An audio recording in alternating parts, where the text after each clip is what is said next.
कॉलेजच्या गेटच्या समोरच्या जमिनीला हात टेकून दर्शन आणि गोरक्षणमध्ये भेट देण्यामागचं नेमकं कारण तरी काय सांगतो बा. त्यासाठी पूर्ण ब्लॉग बा. कस तर मग जसं आहे तसं नेमके 6 वाजले होते. आम्ही चहा प्यायचं ठरवलं. पेपराच्या टेन्शन पाय वैतागून आम्ही बाहेर जायचं ठरवलं हॉस्टेलच्या. जे इथे पोरं अभ्यास झाला कसा अभ्यास झाला का. मी म्हटलं एवढ्या गरजू लोकांची मदत करतो, पण माझं नेमकं नशीब फुटते कुठून तेच समजत नाही. काय सांगू, एवढे हे पोरं आनंदी, एक चॅटिंग करत, एक फ्री फायर खेळत आणि बड्या चहा पे. आणि मी जेव्हा विचार केला माझ्या पेपरात नेमकं होते का, मी जेवढा आपल्या प्रश्नपत्रिकेतला क्वेश्चनचा जेवढा विचार नाही केला तेवढा बिस्किटाचा विचार केला. एवढे मोठे बिस्किट बनवताच कशाला कपात नाही जात. चष्मा लावण्याचं नेमकं कारण तरी काय होतं. 4 लोक पाहतात यासाठी नाही. आदल्या रात्री मी रात्रभर जागून अभ्यास केला, डोळे लाल लाल सुजले. मला वाटत होतं फुकट पेन घासून अभ्यास केला, जेवढं इम्पॉर्टंट केलं तेवढ्यातलं काहीच नाही आलं आणि फुकट डोकं खराब करून गेलं.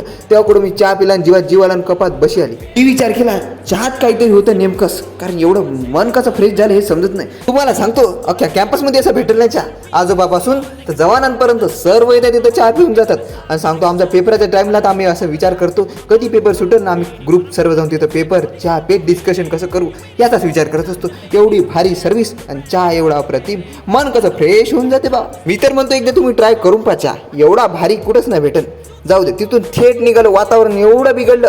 मग काय कॉलेजच्या गेटच्या समोर गेलो. पेपर नेमके सोडवून आलो होतो. विचार केला पास की बॅक हे आता तर देवाच्या पण हाती नाही राहिलं, आता कॉलेजवर डिपेंड राहिलं. म्हणून थेट तिथून हवा धुवून सुटली आणि मी माझ्या वजनदार मित्रावर पकडलो, कारण हवेच्या पायी का होऊ शकते काही सांगताच नाहीत. मी पहिलेच वारल्या हड्डी ग्रुपचा मेंबर होतो. कधी हा निसर्ग कुठं नेल सांगता नाही येत.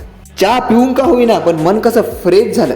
अभ्यासाचं जाऊ द्या, विचार सोडून थेट मंदिरात गेलो. मंदिर पण बंद होतं, एवढं उशिरा गेलो होतो आम्ही. कारणच तसं होतं. दुसऱ्या दिवशी होतं आमचा animal husbandry and dairy science. रस्त्यातच वाचत गेलो होतो जेवढे नोट्स, कारण माणसात डेडिकेशन हवं, फालतूपणा तर असतोच. काय असू द्या. तिथं जाऊन मंदिरात बघितलं, मंदिर बंद दिसलं. पण आम्ही जेव्हा गोरक्षणमध्ये फिरता आम्ही नोटीस केलं जसं पाहिजे तसं प्रॅक्टिकल नॉलेज होतं. वेगवेगळा ब्रीड होता. जाऊ द्या, पण यांच्यासोबत जे होतं पनू डॉन आणि कृष्णा दादा यांनी लई काही सांगितलं.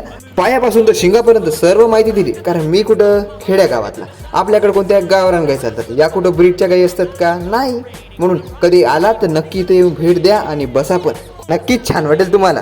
किशोर नेमकी युनिकॉर्न घेतली होती. त्याच गाडीने आम्ही तिथं गौरक्षणमध्ये गेलो होतो भेट द्यासाठी.